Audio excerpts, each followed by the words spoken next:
Deuteronomy chapter 31. Then Moses went out and spoke these words to all Israel. I am now 120 years old, and I am no longer able to lead you.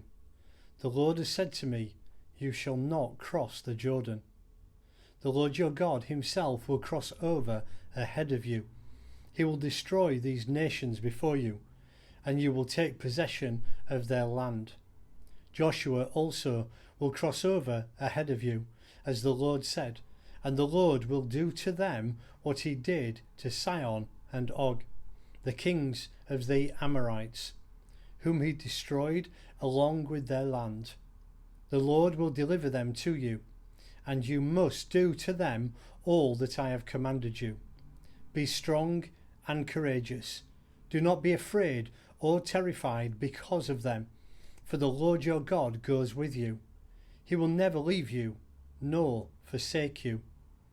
Then Moses summoned Joshua and said to him, in the presence of all Israel, be strong and courageous, for you must go with this people into the land that the Lord swore to their forefathers to give them, and you must divide it among them as their inheritance.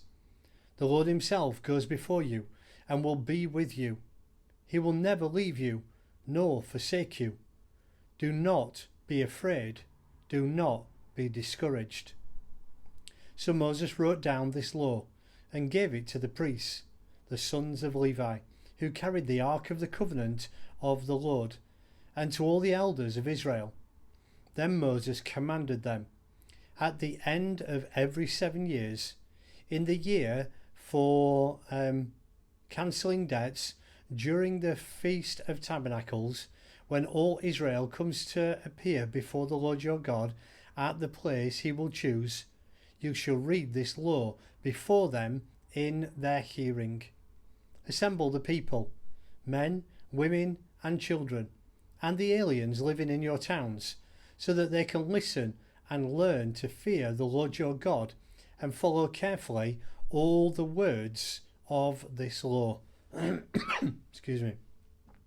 Their children who do not know this law must hear it and learn to fear the Lord your God as long as you live in the land you are crossing the Jordan to possess.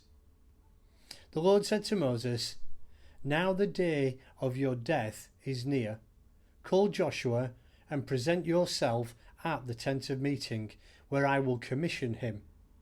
So Moses and Joshua came and presented themselves at the tent of meeting. Then the Lord appeared at the tent in a pillar of cloud, and the cloud stood over the entrance to the tent. And the Lord said to Moses, you are going to rest with your fathers, and these people will soon prostitute themselves to the foreign gods of the land they are entering. They will forsake me and break the covenant I made with them. On that day I will become angry.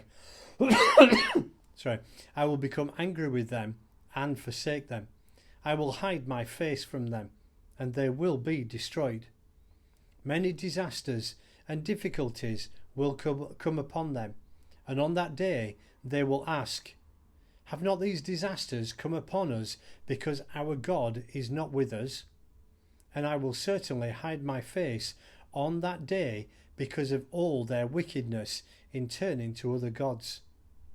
Now, write down for yourselves the song and teach it to the Israelites and have them sing it, so that it may be a witness for me against them, when I have brought them into the land flowing with milk and honey, the land I promised on oath to their forefathers. And when they eat their fill and thrive, they will turn to other gods and worship them, rejecting me and breaking my covenant. And when many disasters and difficulties come upon them, this song will testify against them, because it will not be forgotten by their descendants.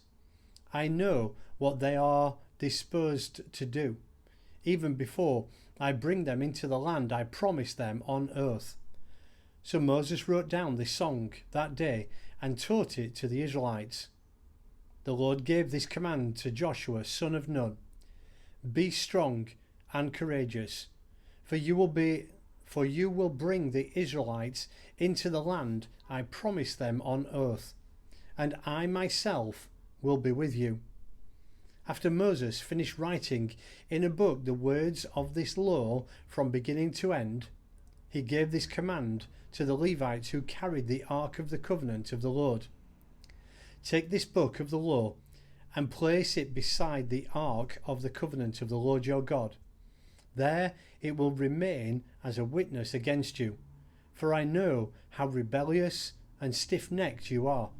If you have been rebellious against the Lord while I am still alive and with you, how much more will you rebel after I die?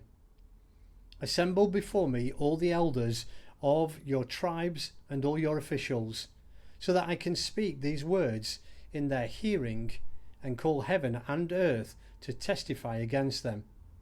For I know that after my death you are sure to become utterly corrupt and to turn from the way I have commanded you. In days to come, disaster will fall upon you, because you will do evil in the sight of the Lord and provoke him to anger by what your hands have made. And Moses recited the words of this song from beginning to end in the hearing of the whole assembly of Israel.